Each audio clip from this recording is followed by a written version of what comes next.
UP विधानसभा चुनाव के बीच योगी सरकार को सुप्रीम कोर्ट की कड़ी फटकार लगी है। सीए के खिलाफ प्रदर्शन करने वालों से वसूली मामले में योगी सरकार को सुप्रीम कोर्ट ने खड़ी खोटी सुनाई और सुप्रीम कोर्ट का आदेश न मानने पर भुगतान भुगतने की चेतावनी और धमकी तक दे डाली है। आपको बता दें कि 2019 में सीए एक्ट के विरोध में प्रदर्शन के दौरान सार्वजनिक संपत्ति के नुकसान की भरपाई के लिए राज्य सरकार विरोध प्रदर्शन में शामिल लोगों से जुर्माना वसूल रही थी, जिसको लेकर के सुप्रीम कोर्ट ने सीए के खिलाफ विरोध प्रदर्शन करने वालों पर जुर्माना लगाने के मामले में उत्तर प्रदेश की योगी आदित्यनाथ की सरकार को कड़ी फटकार लगाई और सुप्रीम कोर्ट ने इसे तुरंत बंद करने का आदेश दिया है। शीर्ष अदालत ने कहा है कि वो राज्य सरकार को कार्यवाही वापस लेने का अंतिम समय दे रही है। अगर ऐसा नहीं हुआ तो कोर्ट इसे कानून का उल्लंघन करने के चलते सीधे रद्द कर देगी। कोर्ट ने कहा कि आपको कानून के अनुसार तय प्रक्रियाओं का पालन करना होगा। न्यायमूर्ति सूर्यकांत ने ये कहा कि ये सिर्फ एक सुझाव है। ये याचिका दिसंबर 2019 में एक तरह के आंदोलन या विरोध के संबंध में भेजे गए नोटिसों के एक सेट से संबंधित है।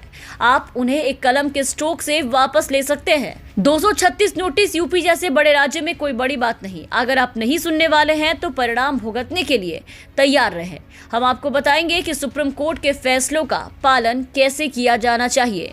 इतना कहते हुए कोर्ट ने कहा कि हम इसके लिए 18 फरवरी तक आपको मौका दे रहे हैं। मामले की सुनवाई कर रही जज डीवाई चंद्रचूड़ और सूर्यकांत की बेंच ने आरोपियों की संपत्ति कुर्क करने की कार्यवाही के संचालन के संबंध में कहा कि उत्तर प्रदेश सरकार ऐसे व्यवहार कर रही है जैसे शिकायतकर्ता, न्याय निर्णायक और अभियोजक सब वही हो। बेंच ने कहा कि कार्यवाही वापस ले, नहीं तो हम इसे इस अदालत द्वारा निर्धारित कानून का उल्लंघन करने के लिए सीधा रद्द कर देंगे। नागरिकता संशोधन कानून सीए विरोधी प्रदर्शनकारियों के खिलाफ वसूली नोटिस के मामले में सर्वोच्च अदालत ने उत्तर प्रदेश की योगी आदित्यनाथ सरकार को कड़ी फटकार लगाई है और सीधे सीधे इसे खत्म करने की मांग की है। सुप्रीम कोर्ट ने कहा है कि दिसंबर 2019 में शुरू की गई कार्यवाही सुप्रीम कोर्ट के द्वारा निर्धारित कानून के बिल्कुल विपरीत थी। इसे बरकरार नहीं रखा जा सकता है।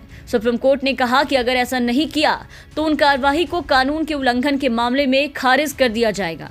तभी योगी सरकार के वकील ने पक्ष रखते हुए कहा कि उन विरोध प्रदर्शनों के दौरान 451 पुलिसकर्मी घायल हो गए थे और इसके पैरेलल ही आपराधिक कार्यवाही और वसूली की कार्यवाही की गई, लेकिन सुप्रीम कोर्ट ने इनकी एक भी दलीलें नहीं सुनी और सुप्रीम कोर्ट ने जोर देकर के कहा कि राज्य सरकार को कानून के तहत उचित प्रक्रिया का पालन करना चाहिए।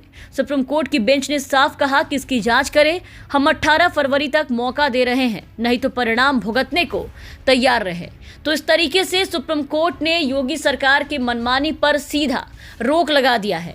सीए का प्रदर्शन कर रहे लोगों से जिस तरीके से योगी सरकार वसूली का काम कर रही थी, सुप्रीम कोर्ट ने सीधे उस पर रोक लगाया है और योगी सरकार को कानून का पालन करने की चेतावनी दे डाली है और साफ साफ कह दिया है कि अगर सरकार द्वारा कानून का पालन सही तरीके से नहीं किया गया तो फिर भुगतान भुगतने को तैयार रहे। Bureau report, the VPN TV.